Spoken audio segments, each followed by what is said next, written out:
Welcome. Welcome to consumer-driven healthcare. Consumer-driven healthcare. Today's topic is cost of care.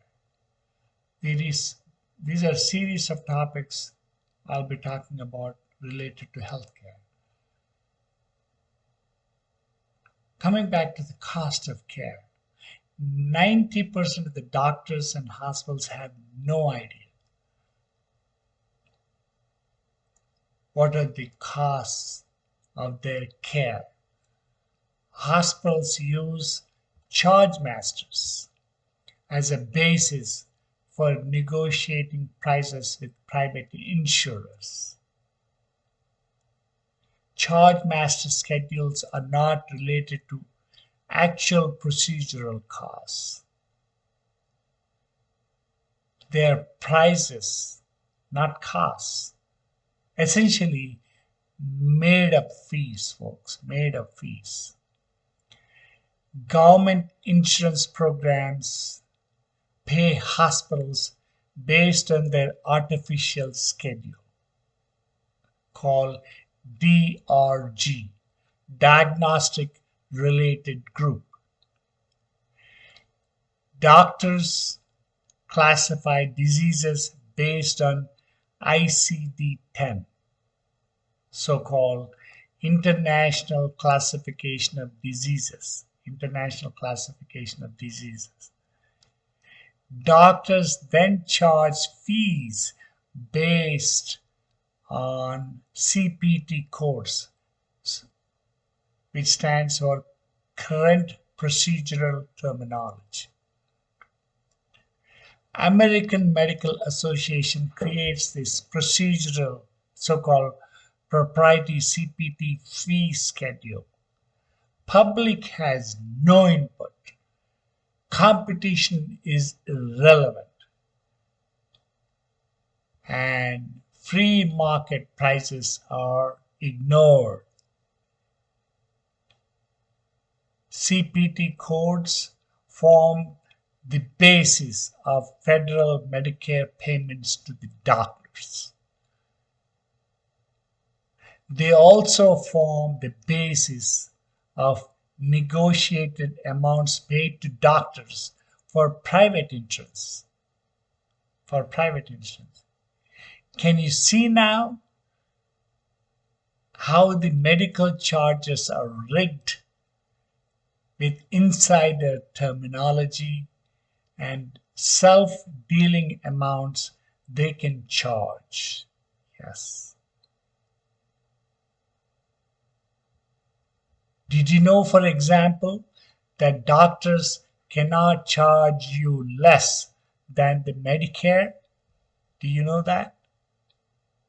Because government has contracts that require any accepting doctor accepting Medicare to abide by a clause referred to as most favored nation charges. So under the federal law, doctors cannot accept less than Medicare fees from your private insurance. Less than from your private insurance. It is an insider game using fancy formulas, mathematics to price fix and rip off the American consumers. American consumers. In most cases, third-party payments like insurers, government, and employers distort normal consumer price influences, minimize pricing competition, and eliminate normal market pressures for transparency. Yes, for transparency. So what is the solution? Despite the forces working against you, you need lower insurance premiums. How can you influence Insurance premiums. How can you influence the insurance premiums? This is where, well, insurance premiums are made up of medical procedure costs times utilization. Times the utilization. Let me repeat that. Insurance premiums are made up of medical procedural costs times the utilization. Utilization is the number of times a medical procedure is used. Consumer may not be able to directly set or competitively influence the costs of the medical service, but customers can affect the number of times a service is used. Customers can do that. These are group impacts and personal impacts on premiums through limited patient utilization of services. Limited patient utilization of services. By segmenting insured lives into like-minded risk classifications, the lower utilization groups will benefit with the lower premiums. This is how it works. If you segment it, the insured lives into like-minded risk classifications, lower utilization groups will benefit with the lower premiums. Keep in mind, lower medical costs through lower utilization means lower insurance prices, lower insurance premiums. This is, of course, a result of segmenting similar health risk and comparable levels of personal responsibility. High-risk groups get government subsidies that lower the premiums. That lowers the premiums. Lowering personal utilization can lower premiums or out-of-pocket expenses which you pay. For example, if you have a health savings account, you can get rewards for personal actions added to your HSA account.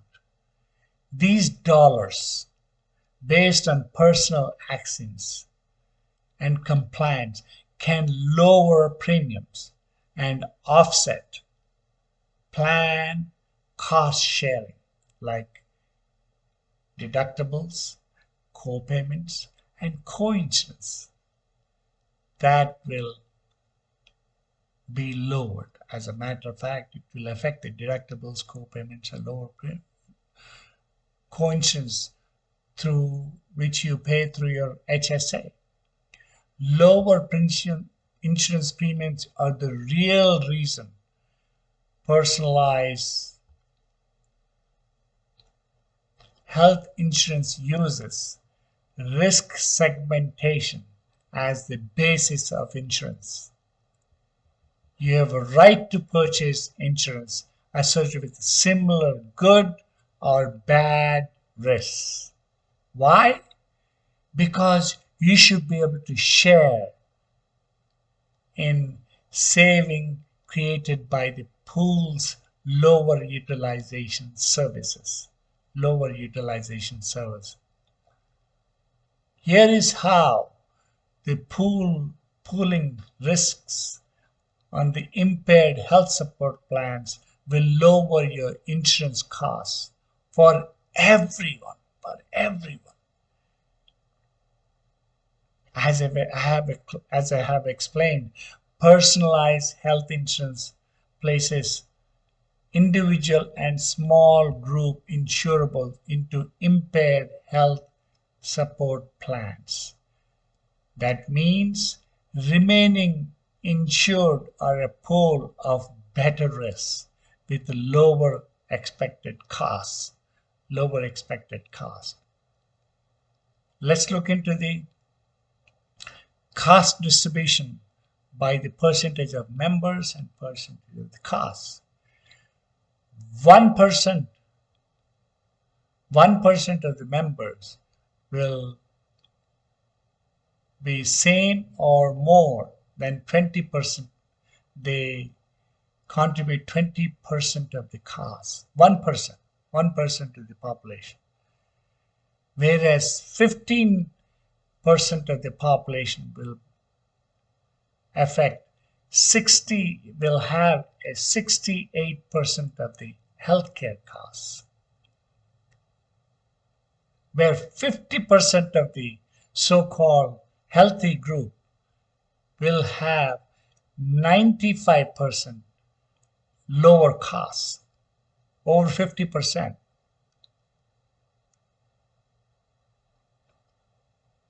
This is how it is. So impaired health plan coverage are segmented based upon the research that 1%, which I was talking about, influence affects the which makes up to 20% of the cost. It is based on employee benefits research institute, so-called EBRI. 1% of those plan members generate 20% of the total healthcare costs. It is the population that would medically benefit the most from the impaired health support plans. Just 1% will benefit.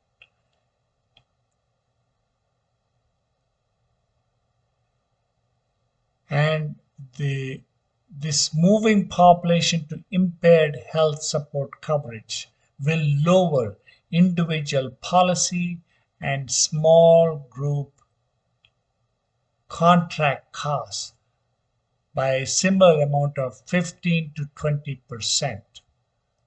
Those wanting lower premiums on plans with high deductible plans with savings to fund the preventive care should have these options, folks. These are the people who participate in deductible insurance along with HSA. Some consumers desire to have short-term catastrophic coverage. So that's again one of the risks. Catastrophic coverage should be separate. So everyone should be allowed the choice of any lower premium plans. So the way I see it, if when you talk about segmentation,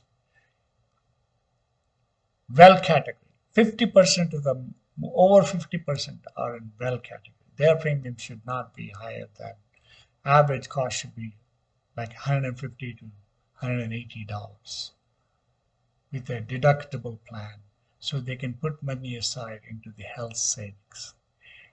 Number two, at-risk category. At-risk category, which are only 15%.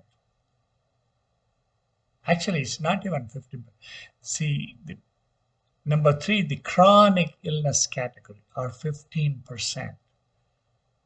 It affects 68% of the premiums, the cost. So people with chronic illness like diabetes, hypertension, congestive heart failure, they are the one will be submitting the claims for the cost. Their premium should be based on the category. Their premiums have to be based on either at risk or chronic illness category. Ultimately, what will happen is the cost of the care can be lowered with segmentation by health status or health risks. The segmentation groups are: number one, well category, healthy people; number two, at-risk category, people who smoke, were exposed to certain elements, they are at risk; and number three, chronic illness category, and number 4, catastrophic category. So the premium should be based on the category. So these are the group impacts and personal impacts to the costs.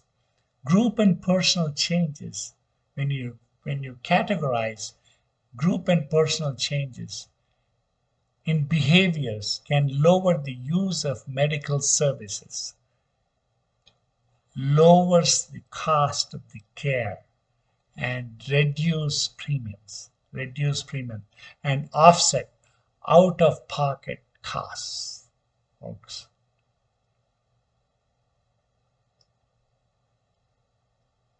Well, I'll keep talking about other issues like quality of care, access to care, under the consumer-driven healthcare system, folks.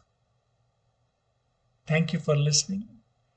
I'll continue to emphasize on the costs and lowering the costs for the consumers. The next topic will be the quality of care under the consumer-driven healthcare. We will see you next time. This is Consumers Doctor on the behalf of Foremost Organization. Goodbye and salute.